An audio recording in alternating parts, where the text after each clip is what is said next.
Two assistants that are overworked and treated like slaves come up with a plan to set their bosses up with each other so they can have some free time at work. The movie starts with a typical New York assistant life. We see young people with degrees working as nothing but service to the rich and successful ones. A chaotic and boss-pleasing schedule is what makes these people miserable. Among them is our protagonist Harper, who is Kirsten Stevens' assistant. She's looking through the window and watching people leaving work while wishing it was her. She wishes for them to fly like birds while getting out of work as she goes back to hers. She sits at her desk ready to relax, but her leisure is interrupted as Kirsten asks for her dinner. She is surprised as her boss hadn't asked for dinner but tells her that dinner will be on the way. Kirsten throws her watch and says that she needs to have 10,000 steps before her trainer gets there in the morning and makes Harper do it. Harper gets to work as she runs, jumps, and even slides up and downs just to get to the 10,000 mark. She orders her boss's food and is told that she will have to wait 45 minutes to have it.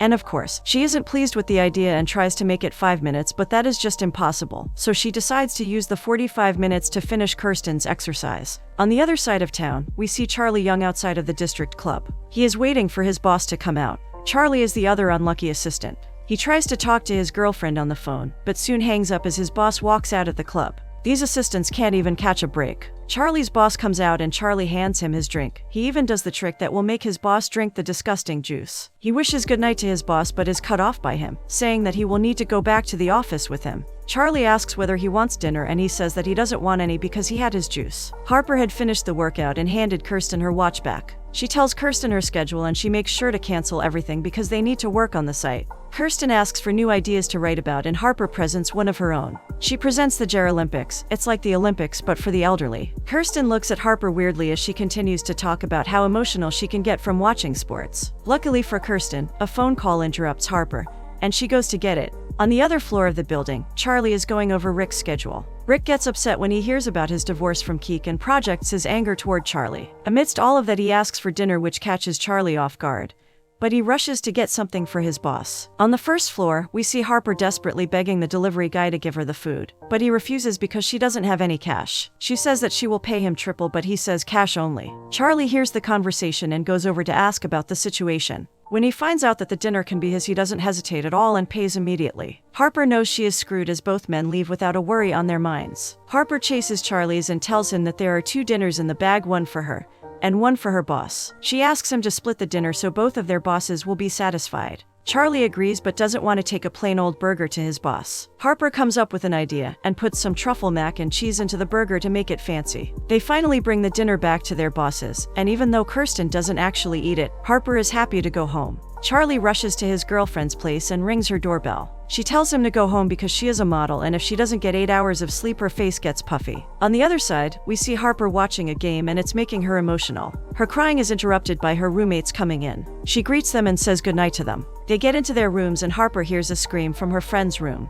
She rushes to the room and sees that her friend has been proposed to. She gets overwhelmed and says that they're not old enough to get married, but shakes that feeling off and goes to congratulate the new fiancés. She rushes out of the room as a feeling of sadness, happiness, and hopelessness goes through her. We see Charlie arriving in his apartment with a disappointed look on his face. He gets inside and gets comfortable. His roommate scares him because he sees him sitting alone in the dark. They sit down and have a beer. Charlie complains about his work life, but his friend reassures him that everything will be all right once he gets promoted. Charlie gets suspicious as he asks his roommate whether he has a guy over. His roommate says that not all gay guys have random people they spend the night with. Charlie believes him, but a guy soon comes out of his bedroom and his roommate admits that he had someone over with a cheeky smile. The next morning, Charlie receives a risky text from his girlfriend at work, so he makes the intern do his job as he wants to get on the phone with her. He tells the intern not to mention Keek to Rick at any cost. He gets on the phone with his girlfriend, and right as he is about to talk to her alone, he hears Rick screaming. He climbs the stairs and sees Rick throwing a tantrum. He looks at the intern and gives him a confused look. He takes a piece of paper from the intern's hand and sees that he had shown him an invitation to Keek and her new fiancé's wedding.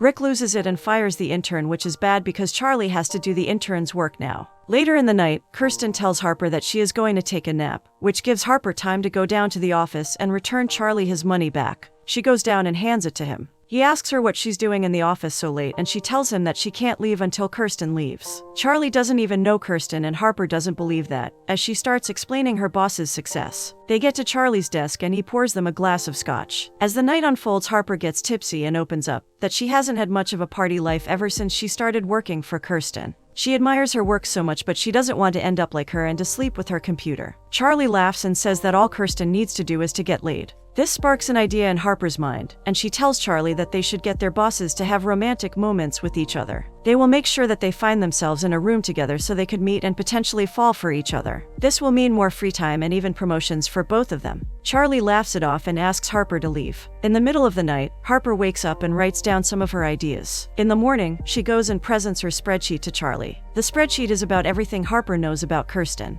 Charlie asks what the sheet is about, and Harper says that the sheet will help them set up their bosses together. She says that they know everything about them and that they control them. Charlie disagrees with the plan as he says that he won't be a part of it, because if Rick were to find out, he would fire him. Harper tries to change his mind, but he leaves and says that he has lunch with his girlfriend. Instead of having a romantic lunch with his girlfriend, Charlie is at a school play, saving front row seats for Rick. His girlfriend Suze walks in and she's immediately disappointed. She tells Charlie that she is going to be traveling a lot and that he is already busy. She tells him that she wants a man whose seats are being saved, and not a man who's saving seats for another. Charlie begs her as he says that he will be promoted so their seats will be saved. Rick walks in and they all sit down. He complains to Charlie about the seats and how his neck is going to hurt because they're too close to the stage, even though he wanted first row seats in the first place. Charlie has had enough as he goes and tells Harper that he is in the plan. They get to their plan and try to make it as accidental as possible. They go over different scenarios, and Harper mentions them getting stuck in an elevator. She says that but doesn't believe that they can do that, so that's when Charlie introduces her to Creepy Tim. They ask him for a favor and he says yes right away. We see Rick getting into the elevator and we see Kirsten waiting for it on another floor. Creepy Tim stops the elevator and the both of them are in. Luck isn't on Charlie's and Harper's side as the truck driver enters the elevator with the bosses. They panic and they ask Tim to get the man out of the elevator. Creepy Tim has another idea as he stops the elevator with the man inside. They ask him to get the elevator to work again and he does so. The truck driver relaxes and reveals that he is claustrophobic. They continue to watch the elevator and suddenly the elevator stops. Harper asks Tim why he had done that and Tim reveals that it wasn't him. The elevator had stopped working by itself. The truck driver gets really paranoid as he takes his clothes off. Rick and Kirsten ask him to stop but he can't help it as the clothes suffocate his breathing. The two bosses get into an argument about whether to call the police or to call the firefighters. While they are arguing, the truck driver opens one of his packages and says that he will pee in the box. Rick threatens to end his life if he does, but Kirsten steps in and defends the man by saying that the cause of that is stress. The man ends up peeing in the box and the elevator starts working shortly after. Charlie thinks that they hate each other now, but Harper reassures him that they have something to work with. Harper tells Kirsten that Rick has asked for her number, but not to worry about anything. She had refused to give Kirsten's number either way. This puts a smile on Kirsten's face and Charlie's does the same to Rick. The first mission is a success, so Charlie calls Harper and asks for the next step. She tells him to get Rick good Yankee tickets. They go to the game and Harper gives the seat numbers to her friend and tells him to make sure that the people sitting in those seats kiss on the kiss cam. Her friend tells her that he can make it happen and the next mission is on. The assistants sit on the opposite side so they will be able to see when Kirsten comes. She finally does and they can see that she and Rick have indulged in a conversation. Rick tells her that he is waiting for an investor and Kirsten tells him the same thing. Little do they know that there are no clients and it's all just a setup. Kiss cam starts and even though Kirsten and Rick don't kiss the first time or the second, they finally kiss on the third. Harper and Charlie cheer along with the crowd. Mission accomplished for the two assistants as they high-five on their way out. Kirsten spends her night with a bowl of popcorn, and Charlie is finally able to attend a party with Suze. Harper rushes to the office in the morning and runs with cups of coffee in her hand. She apologizes to Kirsten for being late, but soon realizes that Kirsten isn't even in the office. She gets a call from Rick and he tells her that Rick isn't in the office as well. Rick comes in at that moment and asks politely for coffee. Charlie is pleasantly surprised as he says that it would be his honor. Kirsten walks in and asks Harper to come to her office. She starts venting about her night with the man, and Harper pretends to not know about the man she had spent the night with. Sometime later, Harper goes to Charlie and tells him that she's leaving early. He tells her the same and they hurry up to leave. Harper says that she has a date and that they will go on a mini golf date later in the day. Charlie says that's a terrible idea but wishes her a good date anyway. Charlie goes home and prepares dinner for his girlfriend.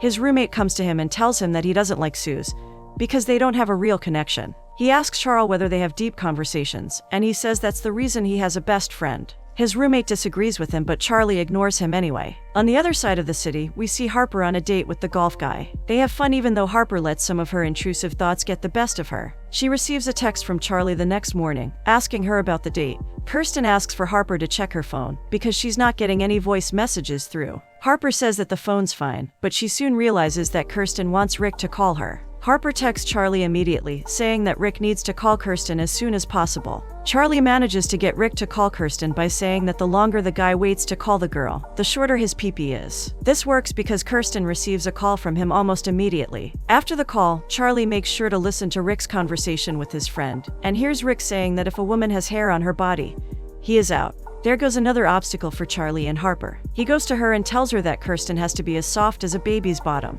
Harper manages to sneak in an appointment and makes Kirsten believe that she had made a bikini wax appointment in the morning. On their lunch breaks, Charlie and Harper go over their plan and try to find ways not to screw up again. They decide that they need to help them to continue dating. Days go by and the horrible bosses have turned into nice ones. Romantic gestures such as flowers on the work desk or a bottle of expensive liquor are what is keeping the relationship alive. Such gestures are set up by the assistants, of course, but no one knows that. Due to Rick's good mood, Charlie doesn't wait outside the district club anymore, but he's allowed to wait in the lobby. Life isn't only great for the bosses but for the assistants as well. More free time to spend with their loved ones. Rick's relationship with Suze is getting better, and Harper and the golf guy are getting serious. Harper receives an invitation to her friend's engagement party next weekend, so she tells Charlie that they need to make sure they don't work on that weekend. Charlie says that he has to attend a party with Sue, so the next mission is on. Their plan is to get Rick to invite Kirsten to a romantic getaway, somewhere far where they won't have service so their phone will be free, meaning they will be free. Charlie's mission is to make Rick think that he wants to take Kirsten to Nantucket to a wine festival,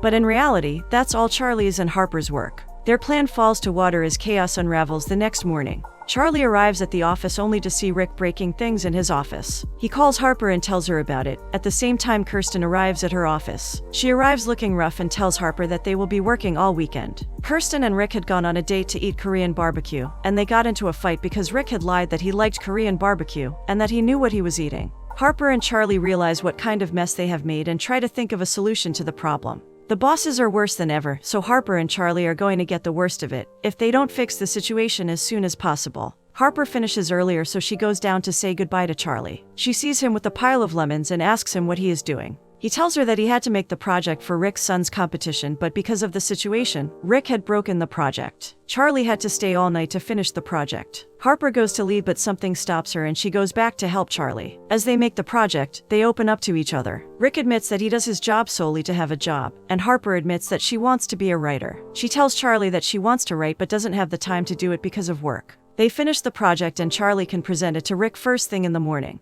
The workday goes smoothly, but the night gets weird for Charlie. Rick shows up drunk and Charlie is more confused than ever. His boss dances with him and even tells him that he's a good guy and that he appreciates him. They sit down to drink some more and Rick admits that he hates losing. He asks Charlie for advice as to what he should do with Kirsten. Charlie tells him that he should say that he sees her and appreciates her. Rick heads upstairs and Charlie texts Harper that she should hide. Rick walks into Kirsten's office and somehow manages to make up with Kirsten using the words of Charlie. The plan works as Rick and Kirsten go on their romantic getaway. Harper goes to Charlie's apartment, and his roommate manages to convince her to come to the pool party. Harper says that it will be a great distraction, because the golf guy hasn't called her in a few days. They go to the party and have an amazing time. Harper meets Suze, who isn't really interested in the conversation. Charlie notices Harper on her phone and rushes to grab it. He tells her that the golf guy is not going to call her or text her and that she should forget him. Harper says that she can't help it. She slept with the guy because she thought he was different. Harper is clearly upset as she sits down while holding the phone ready to text golf guy. Charlie looks over his shoulder and sees Suze flirting with 3 other guys. He turns around and snatches the phone from Harper's hands again and says that he will be her +1 at the engagement party. Harper asks him about Suze and he says that he doesn't care about that. They arrive at the party and congratulate the new fiancés. They have an amazing time. They dance together and even at that moment they feel a spark between them. Harper gets drunk and tells everyone that she has to get pizza. Her friend tells her to go and get pizza because she will be spending time with Charlie, but she doesn't tell her that as she makes sure to hide the pizza from her. The assistants go and get a large pizza. They arrive at Charlie's apartment, but when they open the door they see a party inside. Charlie says that his roommate is throwing a party so they can't go through the door. They decide to take the fire stairs and make sure to keep the pizza safe. They finally manage to get into the room and enjoy the pizza on the floor of Charlie's bedroom. They sit down, eat, and laugh, and at one moment tension can be felt between them. Harper, being drunk, decides to go home as she takes 2 slices for the road. Charlie goes to Harper in the morning and acts rather weird. At that moment, Kirsten walks past them and invites them to her office. They get in and Kirsten and Rick tell them that they're going to get married. The assistants pretend like they don't know each other and shake hands like they're meeting for the first time. The new couple tells them that they want a wedding by the beach and that they should arrange it all. They plan to get married next weekend. Kirsten tells Harper she should have a copy of her work by the next week, and Rick surprises Charlie by giving him a promotion. The assistants leave the room and hug it out in the hallway. Rick takes Charlie to work with him at the district club, and Harper goes to Kirsten's office to go through her schedule. Kirsten tells Harper to sit next to her, and she does. She admits that she has been rude to her because she wants her to succeed. She wants her to have tough skin so she will be prepared for the real world. Rick tells Charlie to send an invitation to Keek and to rub it in her face, that he is getting married 6 weeks before her. Charlie gets weirded out when he hears Rick say that he will spend one last night with his ex-wife, and that he should lie to her and say that he is in a meeting. Charlie asks him about it, and Rick doesn't seem fazed by the question. Charlie seems to be worried about the wedding and even wants to tell Harper about it, but decides not to because he will ruin everything. Instead, he gives Harper details on some of the venues he had found. Charlie goes to buy a big diamond ring the next day, and he asks for Harper's help. She agrees to help, and he tells her to go by his desk and get Rick's credit card. Harper does that but can't help but overhear a conversation that Rick is having at the moment. She hears Rick talking dirty to another woman, and she's sure it's another woman, because Kirsten is in a meeting at that moment. She finds out that Rick is speaking with his ex-wife, so she rushes to get to Charlie. She asks him about the situation, and Charlie accidentally outs himself, and that's how Harper finds out that he had known about Keek. He tries to justify Rick by saying that he's confused, and that he just needed to get it out of the system before the wedding. She is shocked that Charlie is going to ruin someone's life just because he wants to be like Rick. He's choosing to be bad, and he is obsessed with getting his promotion. Charlie says that it's not a moral dilemma and that she's afraid of not being an assistant anymore, so that's why she makes lame excuses not to write anything. Harper leaves in tears and says that she will tell Kirsten the whole truth. She rushes to one of the baby showers Kirsten's attending. Harper gets immediately to the point and tells Kirsten that she shouldn't marry Rick, and that she doesn't actually like him. She goes on to say that her whole relationship is not real. She reveals the whole truth: the elevator, the Yankees game, and every little detail about their relationship was nothing but a setup by her and Charlie. Kirsten tells her that she doesn't know the passion and love in a relationship, so she shouldn't be the one who talks. Harper continues to talk, but Kirsten cuts her off and tells her that she's fired. Days go by and Charlie's promotion is going really well. His colleagues respect him more and he is a part of the group. It isn't going so well for Harper though, as she struggles to write a good article. Harper's friend finds her in a messy apartment with stuff all over the floor, and demands she gets up and writes the worst article she will ever write. She wants her to try to make the worst article so she can get better from there on. Harper decides to write it and goes to her local lounge bar, and even promises herself to not leave the bar until she's done. On the other side of the city, Charlie is taking his girlfriend on a romantic dinner in one of the most expensive restaurants. It doesn't take him much to realize that he doesn't want that life, and that the best dinner he had ever had was a greasy pizza on the floor. He breaks up with his girlfriend and rushes to the airport. He calls Harper to inform her that he is going to the airport to stop the wedding and to tell Kirsten the truth. He arrives at the airport and calls out for Rick. Rick and Kirsten turn around and Charlie lets it all out. He calls him a bastard and that he doesn't want to be like him and that he quits. He tells Kirsten not to marry Rick, and he goes on to say that he doesn't know her but all Harper talks about is her, and even when she's complaining, she's complimenting her. He knows that she deserves better and that she should not put up with Rick's stuff. This makes Kirsten rethink her choices, and she turns and asks Rick what her favorite food is. He says that it's steak tartare, to which Charlie yells and says that it's green curry. She gives him another chance by asking him what her favorite place is, and he screws it up again by calling her Keek instead of Kirsten. She tells him that she's done and that she doesn't want to hear it. The good news is on the other side as Harper finishes the worst article ever, as she rushes out of the lounge bar, screaming in happiness. Some days go by and there is a knock on Charlie's door. He opens it up only to see Rick standing in front of his door. Rick has come to ask Charlie for some information about his ex-wife because he wanted to go back to her. Charlie agrees to help him by sending him the file. At that moment, Charlie's roommate comes holding an iced latte. He says hi to Rick and asks Charlie whether he works for him or not. Charlie says no, and his roommate does something that everyone wanted to do. He throws the drink at Rick, staining his shirt. Charlie and his roommate laugh and get inside. Harper goes back to the office to pick up her stuff and she sees Kirsten. She comes up to her and asks her about some article, about a phone number, and then she asks her to come back to work. Harper says that she is her hero and that she has learned so much from her. She declines her offer and says that if she wants to become a writer she has to stop making excuses and start writing. She would be more than happy to help her find a new assistant. Kirsten asks her whether she has written anything, and Harper says yes while searching for her paper. Kirsten takes her work and they head into the office to look into it. Harper gathers her stuff sometime later, and as she's leaving the building she sees Charlie standing in front of her. It's an intense moment for both of them as they stare into each other. She asks him what he was doing there and he says that Kirsten had called him. Both of them realize that Kirsten had called him just so they would see each other, and they laugh about it. Charlie starts talking about his work life and how he can explore different jobs and see what he likes. He tells Harper that he likes her and that she's not hard to get, she's hard to earn, and that is so much better. Harper looks him dead in the eyes and starts insulting him.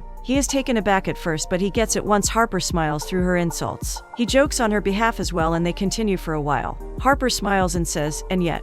And that is when Charlie smiles and kisses her. They had a mission to create a love story, so their work lives would be so much easier. But little did they know that they were creating their own love story.